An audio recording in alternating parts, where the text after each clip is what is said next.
Сайн байцгаана үзэгчдээ. Алтан аргамж нэвтрүүлгийн шинэ дугаар эхэлж байна. Бид энэ удаагийн дугаараараа Монгол улсын эдийн засгийн гадаад бодлоготой холбоотой сэдвийг онцолж байгаа. За энэ сэдвээр ярилцахаар бид онц бөгөөд бүрэн эрэхт элчин даваа самбог ураад байна. Танд энэ өдрийн мэнд хүргэе. Бидний урилгыг хүлээж авсанд маш их баярлалаа. За баярлалаа. Телевиз үзэгч тийхээ амар амгалан гэрж мэдчихлээ.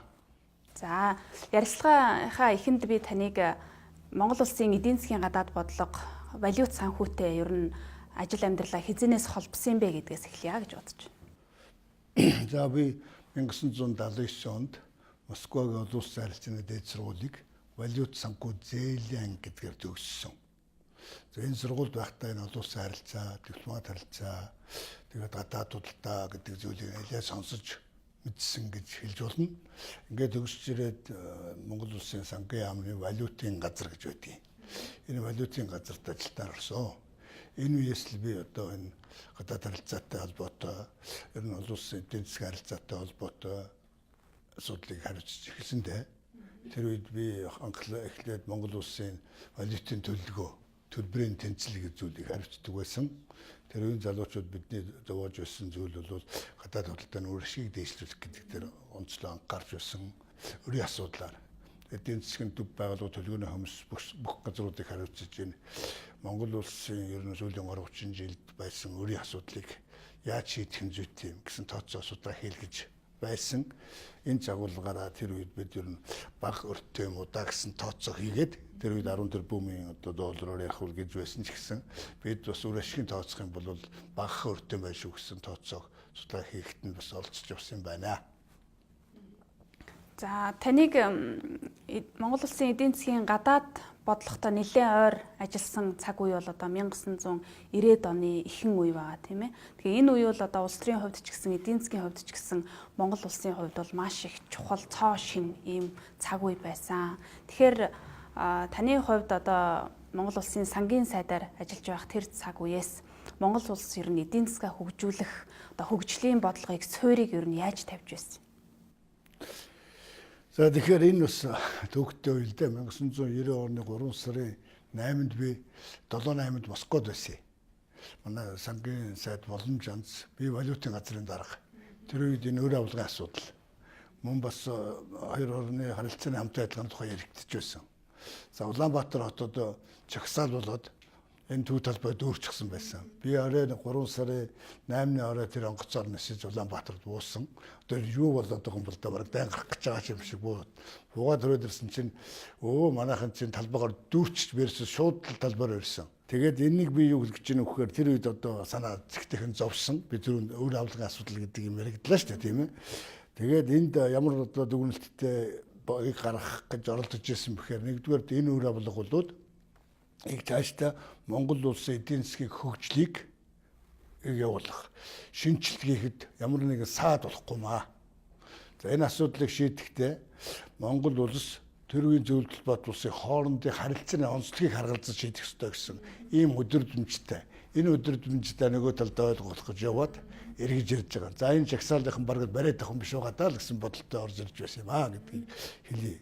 Тэгээд бид 90 оны чинь 3 сарын 9-нд тэр үеийн улс төрийн төвчөө тэр үеийн одоо тэр нам төрийн тэргүүнээр одоо огцорч шин төр бий болсон. Ингээд би 1990 оны 4 сард одоо сангийн дэд сайд гэдгийг албан тушаал авсан юм байна. Ингээд энэ үед бол Монгол улс ямар зарчимтай харьцах вэ? Социалист нийгэм байна өөрөө үр ашиг муутай. Дэлхийд одоо эдийн засгийн удаашрчихсан ялангуяа Оросын холбооны улс тэргүүтээ хуучин эдийн засгийн харилцах зүйлийн гишүүн орнуудын эдийн засаг суларчсан ийм үе байхгүй юу? Одоо яах вэ? Тийм учраас бид тэр үед ямар зарчим хийж яах вэ? Ер нь Монгол улс бол одоо зах зээлийн харилцаанд шилжээ.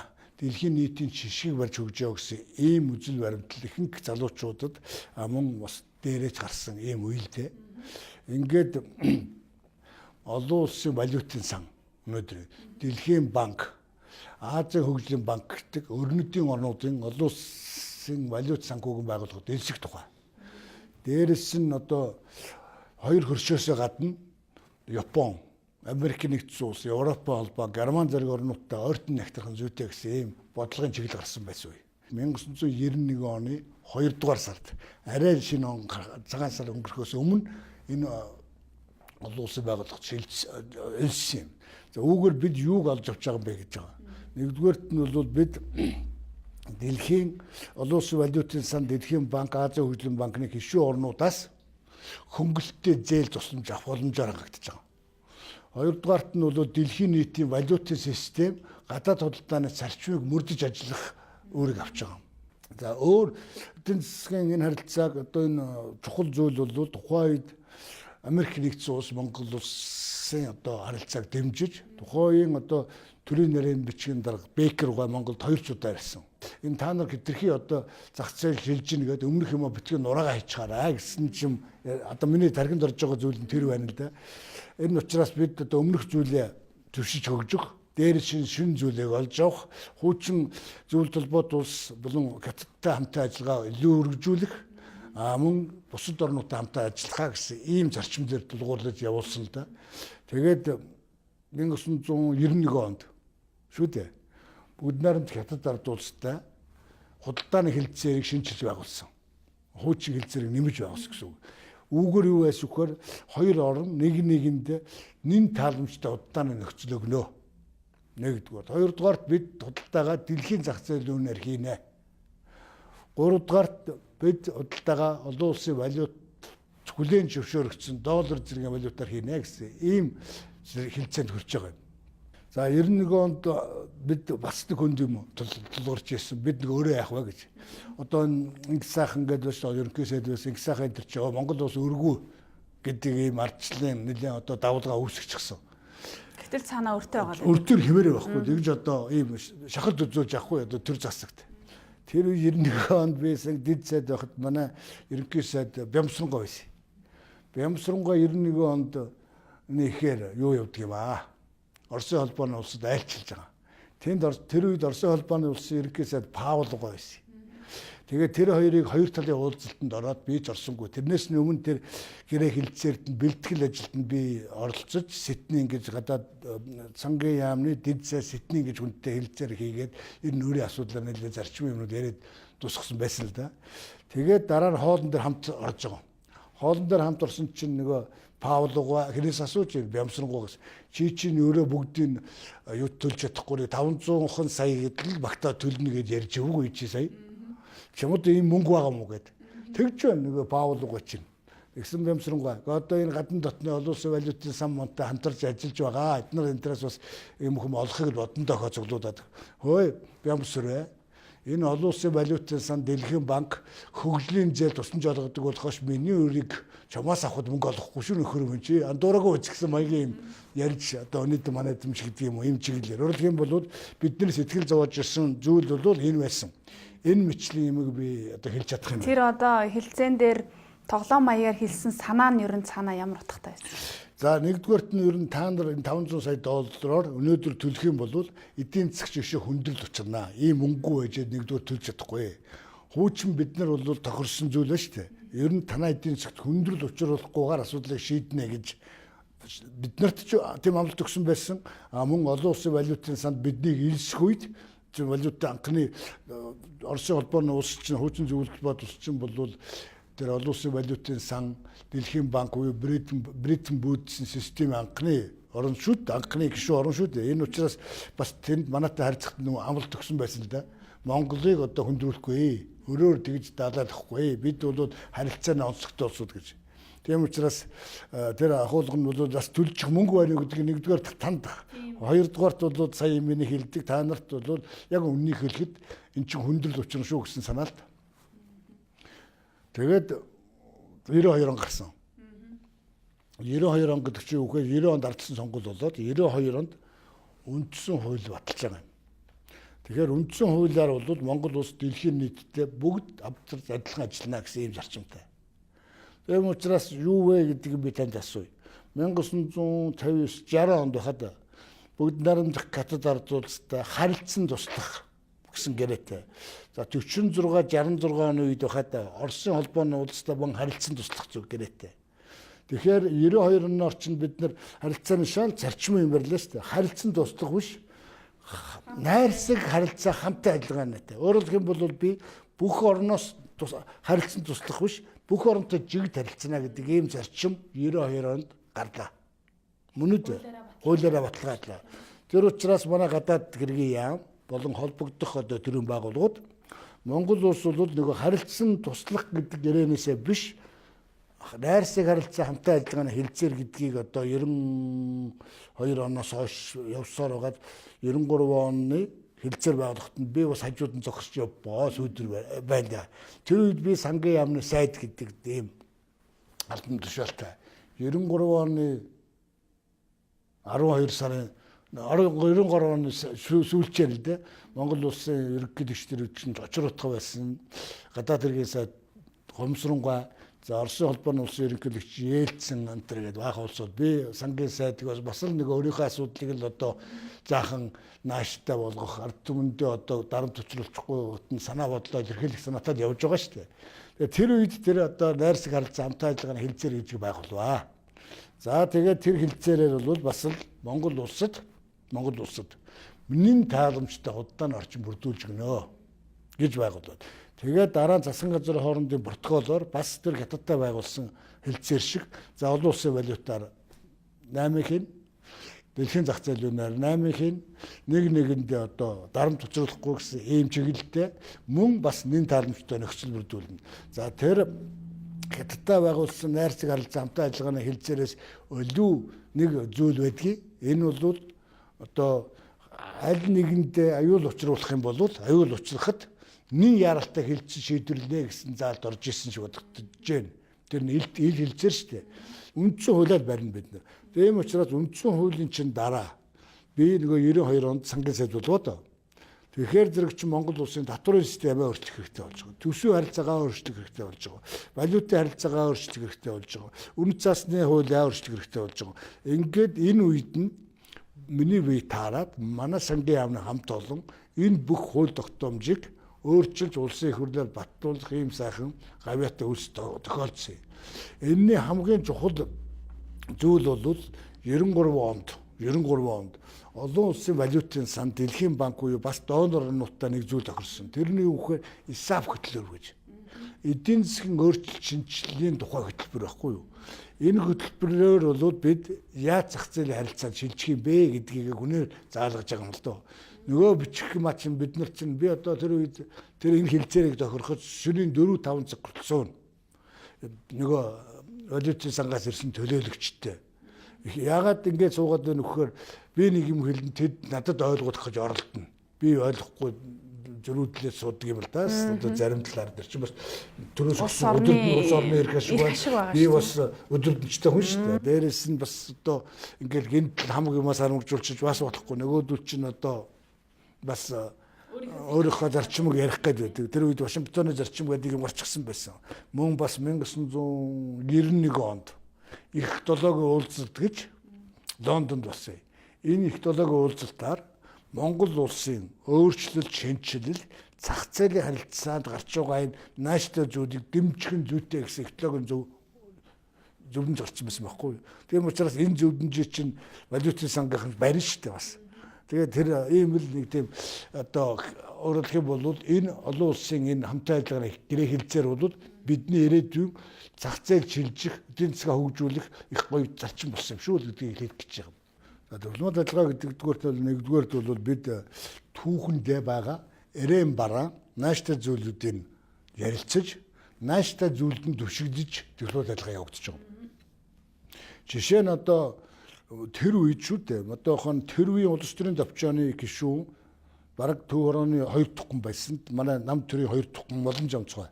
Биднийг дуудаж ирээ. За энэ үрийн асуудыг та нар зэгслэхийн тулд өмнө нь одоо дэлхийн 2 дугаар дайны дараа Оросын холбооны улсыг хүнд байхад ямар одоо мах хэдэн хэмжээний одоо түүхэн үед цагаан дугуйлаг хүртэл авч ирсэн. Яаж өгчөөж үү? Энэ юма тайлбарлаж хэлж явах хэрэгтэй шүү гэж. Энэ би энийг юу гэж хэлж ийм нөхөр бид энэ харилцааны аль сайн талын түшээд ухаж үзэхээр зэрэг маш их юм байдгийг билээ шүү. Тийм ч учраас чинь тэр Олег Дмитриевич Давид гэж хүн баха энэ Оросын холбооны улсын одоогийн туутын зөвлөлт улсын гадаад худалдаа хамтаа ажиллагааны яамд дэд сайд хэвлэлд ярилцлага өгч ирсэн. биднийг ингэж ухуулсаар байтал ер нь Монголоос авсан зүйлүүд Оросын ард түмэнд бол хохирол учруулаагүй шүү гэсэн. Ингэж ард түмний ухуулж байж энэ асуудлыг шийдэж байгаа байхгүй юу? Энэний цаана би ямар дипломат ажиллагаа байна вэ гэхээр сайн талыг зөвшөөрөх, нэгдүгээр, хоёрдугаарт ард түмэнд нь ойлгуулах. Ард түмэнд нь ойлгуулах. Гуравдугаарт багц олон улсын байгууллагаар дамжуулж олон талт хамтын ажиллагаагаар хөшөөрөгдөх. Тийм ээ. Жишээлбэл одоо зөвлөлт улс валютын сангийн гишүүн, Польш маань гишүүн, Унгар маань гишүүн тийм ээ. Тэд нар чинь бас тэдэртэй харилцаж зээл тусламж гуугаа сууж байгаа шүү дээ. Тэгтэн таанда тэрмүү ядарсан Монголоо харж үзээрэй гэж хэлүүлнэ үсттэй. Энэ бол бас нэг дипломат ажиллагаа байхгүй юу? Тийм ээ. За бид ямар ч байсан өөрийн талаас дэлхийтэй хөл нийлүүлэх гэж нэлээд чармааж тийм ээ. Гэтэл дэлхийн маань биднийг тэр үед юу гэж яаж харж байсан? Тэгэхээр бид нар нэг юм ойлгох гэж оролдож байсан шүү дээ. Одоо бүгдээрээ Монгол улс одоо Азида хамгийн түр ардчлагч орн боллоо. Ард түмний одоо хэлэх, ярих эрх нь чөлөөтэй. Олон тулгуурт одоо бодлого, олон санаа чөлөөтэй илэрхийлж болно. Дэлхийн нийтдээ одоо хөл нийлүүл адилхан харилцана гэсэн. Энэ агуулгынхаа үүднээс бид чи хэд хэдэн удаа сайхан сонгуул хийчихсэн. Дэлхий бол бид нарыг бас нэг одоо Оросын холбооны улсын хувьд ч гэсэн гэтээ ч гэсэн бүлгэр орн болох нэ. Дэлхийг бас одоо зарчмаар явах нэ гэж харж ирсэн үү шүү дээ. За хамгийн нэгдүгээрт бол донорын зөвлөгөөн гэдэг зохион байгуулсан. Америк нэгдсэн улсын санаачлагтай Дэлхийн банк гардаж Япон гол үүрэг нь хүлээдэг ийм донорын зөвлөгөөнийг эхэлсэн.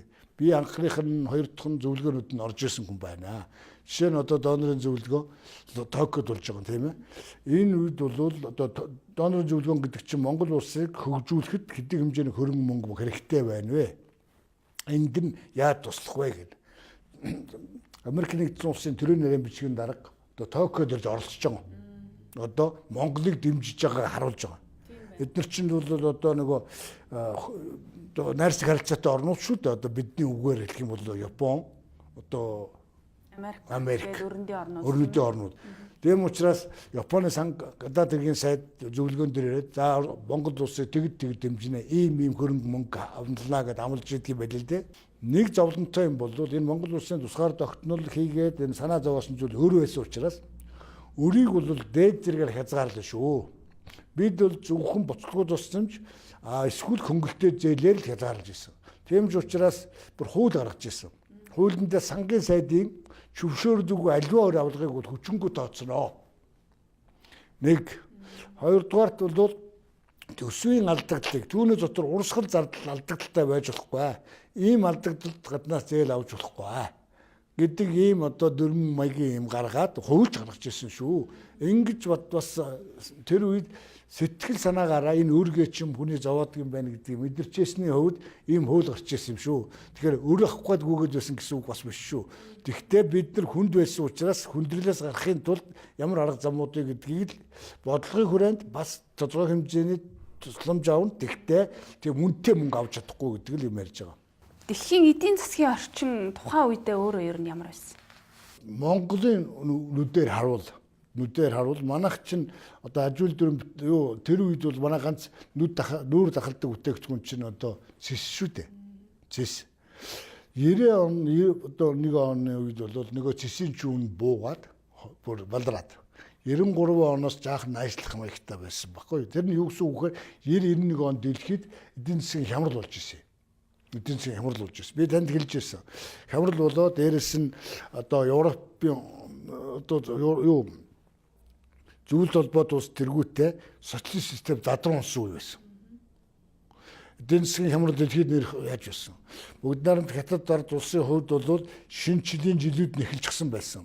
1979 он 71 онд Америк нэгдсэн улсын ерөнхийлөгч хятад айлчснаас дэлхийн нийтийн уур амьсгал найшилсан байсан гэсэн үг. Хүйтэн дайны үед дуусч байсан гэсэн үг. Тийм учраас нийт улс төрийн талаас бол таата эдийн засгийнхаа талаас хүнд байсан байхгүй юу? Тэр үеийн манай одоо эдийн засгийн шин түншүүд нь хэн байв? Хамгийн хоёр сайхан түнш би танд хэлье. Нэгдүгээр түнш нь Америк нэгдсэн улс. Америк нэгдсэн улс дэмжиж Монгол улсын овин бүтээгдэхүүн нэг ямар нэгэн хязгаарлалтгүй хязгаарлалтгүй гайлгүйгээр оруулах амлалт биднэр төгсөн. Ингэснээр бид нар нэг 153 мянган баха мянган ажлын байр бий болж нөгөө нэг зүйл чинь Европын холбоо тань ноос ноолон бүтээгдэхүүн бас зээл хязгааргүй бас оруулж болох юм аа гэд бас нэлээ явсан. Мэдээж тэр үед нөгөө зөв толгойд улс маань худалдаа авах чадваргүй болсон. Зүүн Европын орнууд маань худалдаа авах чадваргүй болсон. Тийм учраас бид манай урд хөрш маань манай энэ бүх 8-ачд бүх өнөөдрийн манай одоо бид та нарын хэллэгээр олигархууд гэдэг байгаа улсууд уучлаарай та нарын. Энэ одоо биднийг авж явж яваа хэдэн хөрөнгөтнүүд байна. Энэ хятадын эдийн засгийн боломжийг ашиглаж энэ хоёрын хоорондын дунд ажиллаж байж хөл дээр босцоосон шүү дээ. Намайг сайд байж л 92 онд 93 онд манай олон улсын харилцааны дээд сургууль надтай төгссөн Цэдүү гэдэг хүн. Иргэнэ гарын тээврийн газар гэдэг нь орлогч Мятын одоо дарга баггүй орлогч дарга. Тэгж орж ирлээ. Өмнөд Солонгос 2 одоо Боинг онгоц хуучин өгье гэж байна. 5 сая доллар төлчихөө. Тэгвэл 5 яагаад Боинг авахгүй байгаа юм бэхээр нөгөө хэдэн 8-ачтай Москвароос нисгэж энд тийш нь зөөмөр байдаг. Манайхан багтгаа байц. Энэ баруун Манжуурийн замаар чинь дүүрэн монголчууд. Энэ урд төмөр зам чинь дүүрэн. Түргэн онгоцоор зөөмөр болоод тэгээд 5 сая долларыг гаргаж өгөө. Өгсөн. Тэгээд 5 сая долларыг гаргаж яаж өгөөгүй ч тэр үед сангийн сайд байсан. Манай сангийн сайд байсан Модон Жанс Монгол банкны ерөнхийлөгч байна. Жасраа дарга ерөнхий сайд байлаа. Жасраа даргаасаа би одоо ингээд дааны бичиг өгчөөд гэсэн. Яах миний хүү яах. Та хоёр хоорондоо яриа шийдчих гэж авч байна. Тэгэнгүүт нь Цэдүү даргаыг би орж ирэхээр Модон Жанс руу ингээд хэлээ чи нэг 5 сая доллар төр өгөөд явуулаад гэсэн чинь цаадороод ирлээ. Чамаас бичиг аваад ир гэж байна гэд. Ингэж бид нар өөрөө энэний цаана бий өгөх гэж байгаа юм бэхээр Монгол банк, сангийн яам, ер нь эдийн засгийн байгууллагууд энэ шаардлагатай зарим асуудлыг хамтар шийддэг юм шүү. Ингэж л амьдрал явдаг юм байлээ л гэж хэлэх гэж байгаа. Эдийн засгийн бодлого явуулахад гадаад орчноо мэдрэх гэдэг бас чухал байдаг юм шиг байна. Та бүгдийн хувьд тэр үед ер нь иргэдийнхээ одоо сэтгэхүйг тийм ээ эдийн засгийн тэр шинэ орчинд дасгахад ер нь ямархуу ажлуудыг хийж ирсэн бэ? Гэхдээ ер нь хамгийн нэгдүгээр чи ер нь татвар төлөгч нь үнэн шүү. Бас өгөгч нь үнэн шүү гэдгийг ойлгох их оролдож байсан. Хоёрдугаарт нь бол татвараар чамайг дарамтлахгүй. Тийм ээ? Жишээ нь хувийн хвшил дөнгөж гарч ирж байсан. Тийм учраас та ажлын байр бий болгоод 5 хүн ажилуул. Тэгээд хөрөнгө оруулаад дор төлөх орлогоос ч асан шүү гэдэг ийм нийгэм. Чи ганцхан сайн төлөвлөж, сайн ажиллаж ажлын байр бий болгоорой. Гуравдугаарт нь одоо манай часраг бол хэлдэг шүү дээ. Энэ хүмүүстэй ойлгож хүн бүртээ нэг гадаад паспорт өгч. Энэ гадны дотныг очиод мэдээд ирэх гэж. Тэгээд энэ чинь бүгдээр паспорттой гадагшаа явсан баг шүү. Ер нь хинхэн бас ч гэж. Тэгээ одоо хаана юу хийж гин гэдгийг мэдэх гэж. Тэр би тэгээд өнөөдөр харж байгаа. Ер нь бол бас жижиг аж ахуй нэгжүү, жижиг үйлдвэрлэл бол хөгжих шинжтэй болсон байлээ. Манайд одоо олон улсын стандартыг ойлгочихсон. Хаана юу зарж болохыг мэдэх байдалтай гэсэн үг Юм байхгүй юу? үзээд нүд тайлаад ирсэн байх тийм ээ. Нүд тайлаад. Өөрөөр хэлбэл бол юм үзүүд нүд тайлуулж гин гэсэн үг байхгүй юу? Дээрэс нь мэдээж энэ чинь их зүйл дээ. Бид гинт зөвлөлтөйгөө муулаад ч юм уу гинт гаттайгаа муулаад болохгүй шүү дээ. Тэгэхээр өрнөдөө одоо харьцахын тулд энэ одоо харилцааны энэ түнжингийн асуудал шүү дээ. Энийг яаж нийгэмд ойлгуулах уу гэдэг бас их чухал л да. Эцэмдээ чухал. Гэхдээ ямар ч байсан гэсэн бид өмнөх түншээ муулж дараагийн түнштэй харьцаж болохгүй гэдгийг л нийгэмд ойлгуулах. Ийм гадаад орчин нийгэмд үзүүл гадаад орчин гэдэг чинь 8 хийж байгаа бизнес хэрэгжтэй 8 хийх гэж оролдож байгаа бизнесүүдтэй сайн орчин бүрдүүлнэ гэсэн санаа үсттэй. Манай улсын эдийн засаг бол яах аргагүй одоо бас онцлогтой. Тэгдэг байх. Уурхаан салбараас маш их хамааралтай шүү дээ тийм ээ. Тэгэхээр ийм эдийн засгийг хөгжүүлэхэд бас нэлээд чамбай бодлого хэрэгтэй байх. Тийм. Өөрөлдөх юм бол бид нар 2004 он хүртэл шүү дээ. Зөвхөн зэс байсан. Тэгээд commodities уу тавар бүтээгдэхүүн маань өөрөөр хэлэх юм бол нүүрс, төмөр, алтны үн бол 2-3 дахин тэр үнээс нэмэгдэж эхлэхгүй. Энтэй холбогдож Монголд байсан алтаа ашигладаг. Нүүрсээ ашигладаг болсон. Тэрнээс өмнө бол ашиглаад ашиггүй байсан байхгүй, өртгөө нөхгүй байсан. тэгжээж энэ 5 дахь өнтөрч гарч ирж байгаа шүү дээ. Тийм ээ. Тэр агуулгаараа бол таны хэлдгээр бид бол энэ байгалийн баялгаагаа маань бидний өнөөдөр амьдралыг авч явж байгаа. Битгий нэгэ зүхэж үзээрэй, зүхээд хэрэггүй муулаад. Эндээс олсон орлогоо харин бид чулуу болгож энэ одоогийн хөнгөн үйлдвэрээ нэг усгаад авах. Монгол улс таны жижиг аж үйлдвэр хувьсгал хийж байгаа. Энийг сая 200 мянган хүний чинь нэг 800 мянган өвдөд тутмын арга цаас нь муу жоохон цалинтай байгаа. Энийг нэг бүтээмжтэй ажил хийдэг, бүтээмжтэй цалинтай болгож байгаа. Энэ хэлбэр лөө энэ орлогоо оруулаач гэдгийг л ярмаар байгаа байхгүй юу? Анх та хятад улсад эдийн засгийн зөвлөхөр одоо элчин сайдын яаманда төрөөсөө үүрэг даалгавар аваад очиж ирсэн байна л шүү дээ, тийм үү? За тэгэхээр өмнөд хөр хятадтайгаа эдийн засгийн харилцаагаа одоо илүү бэхжүүлж хөгжүүлэх чиглэлд ер нь ямар ажлууд хийгдэж байв? Үр дүн нь өнөөдөр яаж харагдаж байна? Тэртээ бүгд найрамд хятад ард улс бол маш хурдтай хөгжиж байгаа учраас Монголоос одоо түүх үед авах, Монголтой харилцаа бол аяндаа явж ирсэн үе. Маш сайн явж ирсэн үе.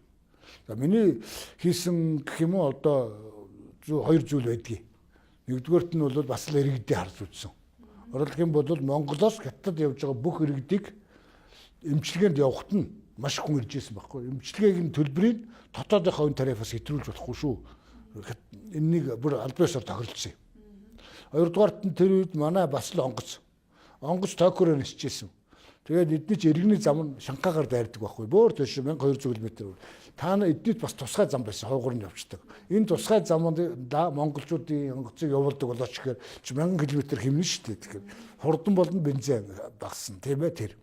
Энэ за гурав дахь зүйл бол бид нар Китаас зээл тусламж авч шүү дээ. Энийг засгийн газрын хэмжээнд болио. Засгийн газрын хэмжээнд биш.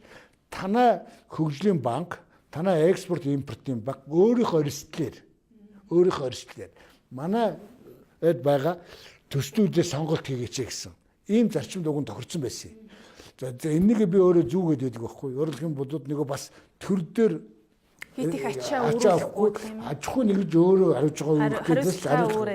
Гэхдээ энэ байна өөрөө бас буруу талтай гэж манай төр засаг үзээд ер нь төр засаг Монголын засгийн газар өөрөө шийдэж байна. Тэгэхээр зэрэг нөгөө зээлчин засгийн газар дээр ороод ирнэ үстэй. Ийм зүйлийн эхлэлийг тавьсан боловч эргээд нөгөө засгийн газрын хоорондынхоо хэлцээрээр явдаг болцсон байна лээ. Зөв би ийм гурван зүйлийг хийж ирсэн юм аа гэж хэлэх гэж байна тийм ээ. Ер нь бол зүгээр тэр бас нэг зүйл бол байгаль орчин тортой, танай тортой, Монголоос авч байгаа түүхийн эдийг анхын шатны боловсрууд хийж бай гэдэг зүйлийг 20 цэрийн албатай тохирохдоо бас оруулж багч гэсэн энд боловсрууд хийж юмсан гэсэн ийм дөрвөн зүйл хийсэн юм шүү бас. За таны дараагийн дипломат алба бол Их Британи, Умард Ирландын нэгдсэн бант улсад онц бөгөөд бүрийн эрхтгэлчин сайдаар ажилласан он жилүүд тийм ээ. Таны дипломат алба тэнд хашсан хугацааг харахад бол нэлээд урт байна лээ. Энэ урт хугацаанд бол нэлээд л ажлуудыг хийсэн байж таарна. Тийм за яг ер нь тэгэл ахаал нөгөө худалдаач нь. Би бас олон улсын худалдааны хүн шүү дээ. Тэгээд нэг сая юм Английн Петер Мандельсон гэж маш том хүчтэй улс төрж Европын холбооны худалдааны сайдаар томилогдох боллоо. За тэгээд тэр үед чи Англид хөдөлмөрийн нам нь 10 хэдэн жил төр барьж ирсэн. Намар бүхэн намын баг уурал гэж болдгийг. Тэр үед элчин сайдруудыг өрддөг байхгүй юу. Тэгэхээр зэрэгэл за тэр нөхрийг томилогдохоор болохоор нэг очиж уулздаг гэж удаад бэлдсээр арай хийж нэг барьж аваад нэг хурал дээр өгүүлээ зогсож шүү. Тэгээ уулзаж ярьж байлаа. За Монгол улсад та одоо энэ бараг Монголын бараг одоо гайлгүй оруулах гарга хийж өгөө гэсэн маягийн юм ярьлаа. Тэгсэн чинь за би одоо ингээд дөнгөж цомлогдоод байж байна. Гэхдээ аль биесээр ажиллаа аваагүй байгаа. Та надад захаа өчээрээ гэдгийм байна. Тэгээд би чинь мэдээж би захаа өчөхтэй биш. Чинь төрөөс үүрэг өгсөн байгаа шүү дээ. Бид нарыг одоо Европын холбоотой бараа таваараа одоо аль тааламжтай нөхцлөөр бүрдүүлэх гэрээ хэлцээр байгуул гэдэг. Мөн тэр үед Европын элчин сайдууд цуглаад бас Брюссельд яриа энэ төр хийж ирсэн учраас би энэ асуудлыг мэдж байгаа хонт юм шүү дээ. Тэгэнгүүтээ би за төгөөс асуудал одоо яах вэ гэж бичил гэж шүү. Тэгэхээр манай хата чөлөөт худалдааны хэлцээр байгаа тодорхой юм яриад явуулаатглаа захаа. Тэгсэн захааны хариу нэг 2-3 сар бол ирлээ. Юу вэ гэсэн чинь Монгол шиг ийм жижиг оронтой тийм чөлөөт худалдааны хэлцээр гэж байгуулдаг ба. Харин дэлхийн худалдааны байгууллагын хүрээнд тусгайлсан нөхцөлийн тэ одоо гарах гэж байгаа. Одоо тарифын тусгай нөхцөл гэж. Энэ тусгай нөхцөлийг хамааруулах орны хүрээнд харин Монголыг харж үзэх боломж гарч магадгүй. Та жаахан хүлээж өгсөн маягийн юм бичээ явуулсан байна. Тэгээд байжсэн 1-2-3 сарын дараа Монгол улсыг Шри-Ланк хоёрыг тэр нэг тарифгүй 7000 гаруй бараг хөнгөлтөө нөхцлөөр тарифгүй оруулах орны тоонд хамааруулсан байна.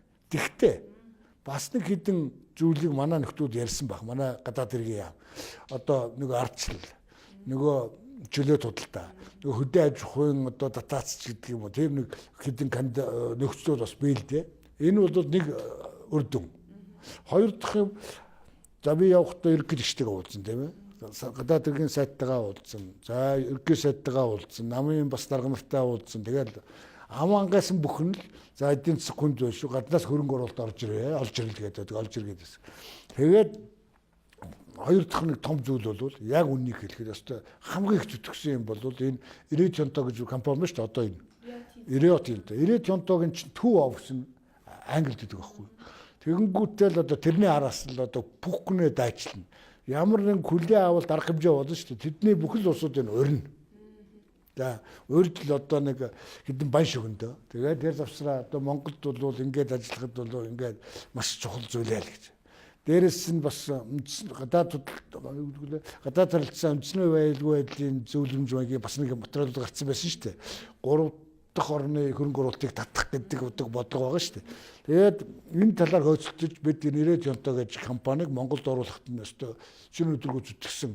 Том албанаас гэж хүн бүр сүулдээ тасаад манайд онгоцсон саадаад агуухан төрсөн өдөр болоод би тэгж ирэхээр санаа зовоод би жолоочороо өөрийнхөө татшаагаар цэцэг хүртэл өгүүлж явуулж байлаа шүү дээ. Монголд оруулах санаатай. Энэ бол одоо сайн муу гэдэгтэй биш. Энэ бол маш чухал ажил. Эх орны эрх ашигын төлөө явж байгаа ажил. Монголд одоо 3 дахь томоохон орны хөрөнгө байна гэдэг бол татна гэдэг бол маш чухал байхгүй. Дэлхийн хамгийн том уул уурхайн компани байхгүй юу.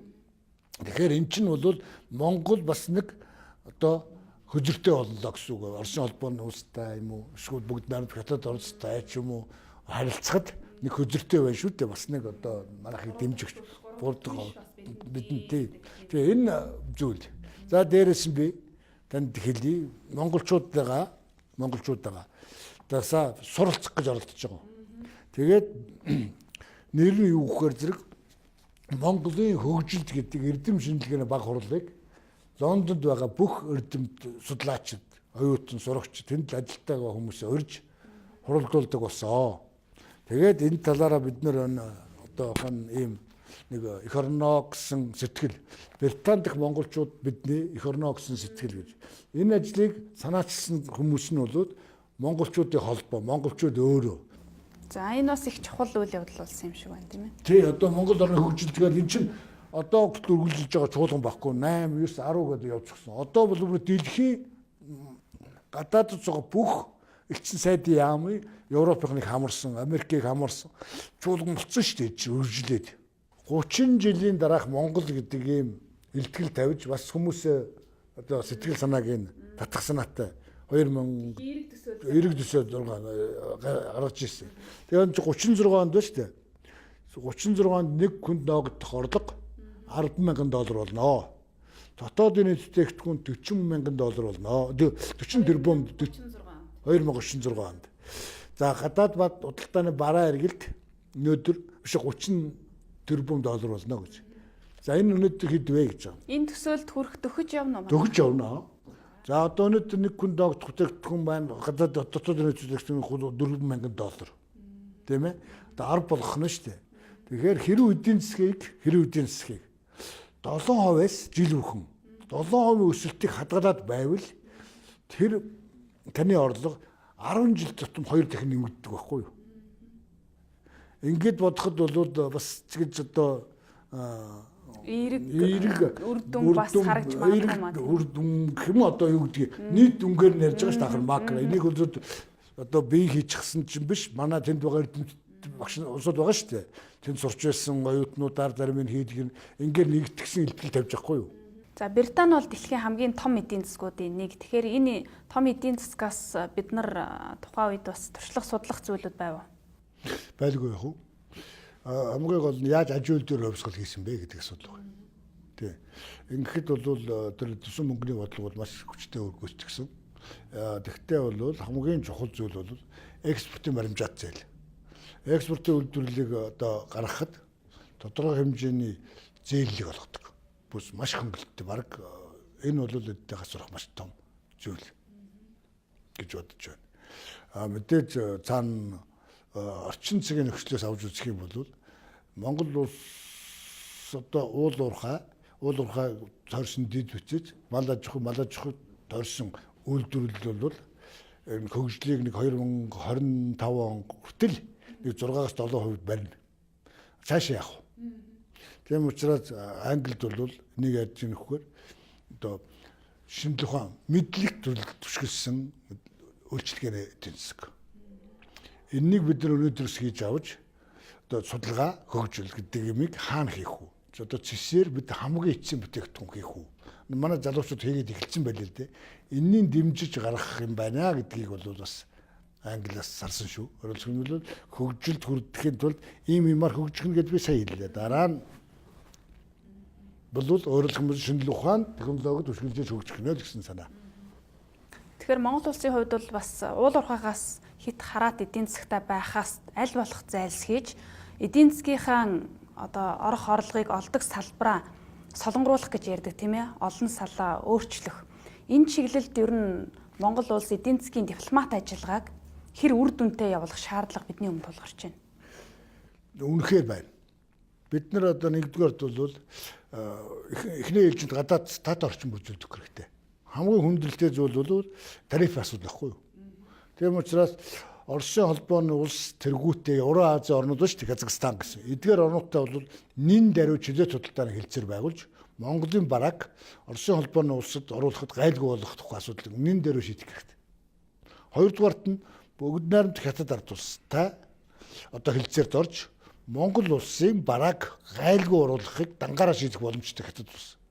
Нэг дэлхийн худалдааны байгууллагын хүрээнд хөгжиж байгаа орнууд нэгээ дэмжихийн тулд хөгжлийн дэмжихийн тулд хамгийн дээд хэмжээний хөнгөлт үзүүлнэ гэсэн заалт байдаг. Би энэ асуудлыг манай гадаад хэргийн яамд нэлээд ярьж байгаа. Гэхдээ эн чинь дэлхийн худалдааны байгууллагын дөрмийг зөрчих юм биш байгаа гэдэг байна л дээ. Би зөрчих нь үгүй юу гэдэг судалгаа хийгээд үзлээ. Зөрчихгүй юм байлээ. Тийм учраас одоо бүгд найрамд хятад улс бол дангаараа манайхаас ийм түүхүүд авдаг. Ийм их одоо ажлын байр бий болгодог бүтээгдэхүүн авдаг гэсэн үг шүү дээ. Тийм орон юм чинь тэгээ найрсаг харилцаатай дээд хэмжээний харилцаатай орон Монголын нэг жоохон бараг гайлгүй оруулах хэрэгтэй байхгүй юу? Гайлгүй оруулаад өгье гэж. Ингүүл жинхэнэ утгаараа ойр дотн харилцана гэж. Гурав дахь нь бол мэдээж Японтой байгуулсан түншлэлийн хэлцээр байна. Энэ бол маш том өргөн эрхчлөөг нээж байгаа юм. Тийм учраас энэ бол бүгд найрамд Япон улсын зах зээлийн босгыг давна гэдэг бол маш хэцүү. Тэгвэл энэ босгыг давахын төлөө бүгдээрээ зүтгэж шинэ эцсийн бүтээгдэхүүн гаргах хэрэгтэй. За бидний урилгыг хүлээн авч Монгол улсын эдийн засгийн одоо харилцааг хөгжүүлэх чухал үеийн талаар маш сонирхолтой яриа өрнүүлсэн зочин танд маш их баярлалаа. За их баярлалаа. Намайг одоо студид урьж ярилцлага авсанд нэн тааламжтай байна. Монгол улсын алтан аргамж улам бэхжих болтугай Монголын одоо залуус, Монголын дипломатууд, Монгол орноо дэлхийн нийтээ маш сайн мэдж олон улсын одоо хэлээр сайхан ярьдаг байж энэ алтан аргамжийн одоо гадас аргамжийг бэх бат байлгана гэдэгт бүрэн итгэлтэй байна. Үзэгчдээ алтан аргамж нэвтрүүлгийн энэ удаагийн дугаар өндөрлөж байна. За бид энэ удаагийн дугаараараа Монгол улсын эдийн засгийн гадаад бодлогын тухай сэдвийг онцоллоо. Энэ сэдвээр онц бөгөөд бүр эрхт элчин Даваа Самбуутай ярилцлаа. Бидний нэвтрүүлгийг хүлээн авч үзсэн үзэгчид та бүхэндээ баярлалаа.